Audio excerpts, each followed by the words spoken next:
যখন দেখবেন হাতে সময় নেই তখন শর্টকাট রান্না করবেন আর কিভাবে সহজভাবে করা যায় সেটাই শেয়ার করছি। আসসালামু আলাইকুম, ওয়েলকাম রকমারি পাকের ঘর থেকে সবাইকে আমন্ত্রণ। আজকে আমি ডিম আর আলু দিয়ে ঝোল করব, সেটাই আপনাদের সাথে শেয়ার করছি। তাহলে চলুন কীভাবে করছি। আমি প্রেশার কুকারে কিন্তু আলু আর ডিম একসাথেই দিয়ে দিচ্ছি, দিয়ে 2 থেকে 3টা চিটি উঠাইয়ে দিবেন, তাহলেই হয়ে যাবে। এর চেয়ে বেশি আর চিটি উঠাইতে হবে না। তাহলে দেখেন কতটুকু সময় ওখানে বেঁচে গেল। তারপর আমি এটাকে খুলে তারপর ডিম ছুলে নিয়েছি, আলুগুলিও খোসা ছাড়িয়ে নিয়েছি। তাই আমি কিন্তু প্যানে তেল দিয়ে ডিমগুলি দিয়ে তারপর হালকা একটু হলুদ দিয়েছি। আপনি চাইলে যেটার মধ্যে ডিম ছিলে রেখে দিয়েছিলেন সেটার ভিতরে একটু হলুদ দিয়ে মেখে নিতে পারেন। তা একই কিন্তু কথা। এটা হলে এখানে আমার মাখাতে হলো না, ওই সময়টা আমার বেঁচে গেল। কীভাবে আমরা সহজভাবে কাজ করতে পারি সেটাই কিন্তু এখন আমরা খুঁজি। যেহেতু আমরা এখন অনেক ব্যস্ত থাকি, আমরা কাজও করি কিন্তু বেশি আগের চেয়ে। তাই কীভাবে সহজভাবে আমরা রান্না বান্না যেটাই হোক না কেন সহজভাবে করে ফেলতে পারি সেটাই। আশা করি ভিডিওটা আপনাদের ভালো লাগবে। ভালো লাগলে শেয়ার করে অন্যকে দেখার সুযোগ করে দিবেন। তাহলে হয় কি, অন্য এক আপু বা ভাইয়েরও অনেক উপকারে আসবে, কাজে আসবে। তাই আমি যে ডিমগুলি কিন্তু তুলে নিয়েছি হালকা একটু ফ্রাই করে, দেখতেই পাচ্ছেন। আশা করি ভিডিওটা স্কিপ করবেন না, সম্পূর্ণ ভিডিওটা দেখার অনুরোধ রইল। আর অনেক কিছুই শিখতে পারবেন আশা করি। ভালো লাগলে শেয়ার করে দিবেন। ইউটিউব থেকে দেখে থাকলে আমার চ্যানেলটি ঘুরে আসার অনুরোধ রইল, চ্যানেলটি সাবস্ক্রাইব করে পাশে থাকবেন আশা করি। তারপর আমি কিন্তু ডিম যেই প্যানে ভেজেছিলাম ওই প্যানের ভিতরেই কিন্তু আরেকটু তেল দিয়ে পেঁয়াজগুলি দিয়ে দিচ্ছি। তেলটা আপনার পরিমাণ মতো আপনি দিবেন। আমি তেল অত পছন্দ করি না, সেজন্য আমি কিন্তু তেল একটু কমই দিয়ে থাকি।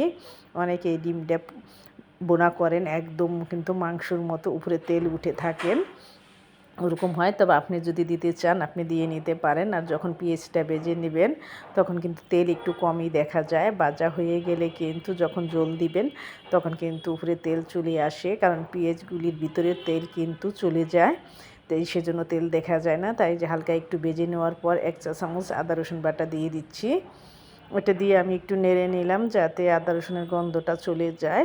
সেটা আমরা সবাই জানি যে কীভাবে মশলাটা বুনে নিতে হয়, তাই না? তারপর সামান্য একটু পানি দিয়ে দিচ্ছি এটার সাথে। এখনও কিন্তু আমি হলুদ মরিচ এগুলি দিইনি, দেখতে পাবেন। একটু ধৈর্য সহকারে থাকুন। তারপর আমি 1 চা চামচ হলুদ গুঁড়া দিয়ে দিচ্ছি। মরিচটা আমার পছন্দ মতো আমি দিয়েছি 1 চা চামচ। আপনি যদি জাল আরেকটু দিতে চান আরেকটু বেশি দিতে পারেন। আমি ধনে গুঁড়াও 1 চা চামচ দিয়ে দিচ্ছি। দিয়ে একটু নেড়ে নিচ্ছি। এই যে দেখেন, এটাই আমার মশলাটা কষানো হয়ে যাবে, আর পানি এখানে দিতে হবে না। আর যদি আপনি মনে করেন যে আরেকটু দিবেন দিতে পারেন, তাহলে আমি আর এখানে দিইনি। তারপরে আলুগুলি দিয়ে দিচ্ছি, যেহেতু আলুগুলি কিন্তু আমি ডিমের সাথে সিদ্ধ করে নিয়েছি, সেজন্য আর বেশি কষাতে হবে না, আর এখানে বেশি পানিও দিতে হবে না। এটা এমনিই তাড়াতাড়ি হয়ে যাবে হাফ যখন সিদ্ধ। সেই জন্যই যেভাবে আপনাদের বলছি না, খুব সহজভাবে রেসিপিটা শেয়ার করছি, খুব তাড়াতাড়ি হয়ে যাবে। সময় বাঁচিয়ে কীভাবে আমরা কাজ করব সেইটাই। তারপর আমি মশলার সাথে কিন্তু আলুগুলি দিয়ে একটু কষিয়ে নিলাম। বাকি আলুগুলি এখানে দিয়ে দিচ্ছি। আপনি চাইলে, অনেক সময় আমরা ভাবি যে এই আলু থেকে আমি একটু ভর্তাও করব বা একটু রেখে দিব, তাই ওই জন্য আপনি একটু আলুটা বেশিই দিবেন। দিয়ে যতটুকু আপনার মাছ বা ডিমের সাথে লাগবে ততটুকু রেখে বাকি আলুগুলি কিন্তু আপনি ভর্তা করেও নিতে পারবেন। দেখবেন আরেকটা রেসিপি হয়ে গেল।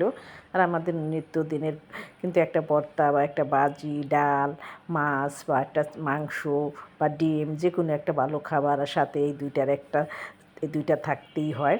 তাই এরকম করে সবসময় বুদ্ধি খাটিয়ে কাজ করবেন।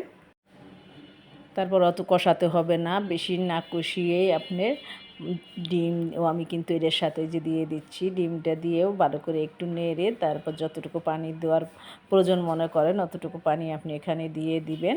তারপর ভালো করে জাল হয়ে গেলে লবণটা দেখে নামানোর আগে আধা চা চামচ জিরা গুঁড়া দিয়ে নামিয়ে নেবেন।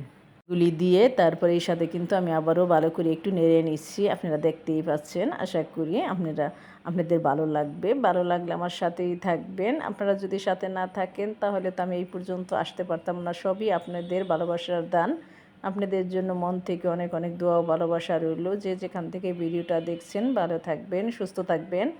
সবার সাথে আবার দেখা হবে নতুন কোনো রেসিপি নিয়ে। আর আমি চাই আপনাদের যেন ভালো লাগে। আপনাদের ভালো লাগলে আমার সার্থক। তারপরে যে আমি কিন্তু ঝোলটা দিয়ে দিচ্ছি। আপনি যতটুকু প্রয়োজন মনে করেন ততটুকু দিয়ে নেবেন।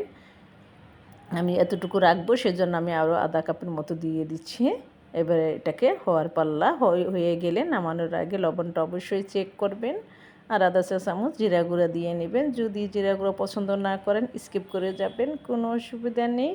এভাবে খেয়ে দেখবেন, খুবই কিন্তু ভালো লাগে, বাচ্চারা খুবই পছন্দ করবে। দেখা গেল কি একটা ডিম দিলেন, 2 পিস আলু দিলেন, বাস হয়ে গেল, ওদের আর কিছুই কিন্তু লাগে না। ওরা মাছের চেয়ে কিন্তু ডিমটা বেশি পছন্দ করেন, তাই না? আমিও কিন্তু এরকম ডিম বোনাটা পছন্দ করি। একদম শুধু পেঁয়াজ দিয়ে করলে ওইটা অন্যরকম ভালো লাগে, আবার একটু ঝোল করলেও এটাও ভালো লাগে।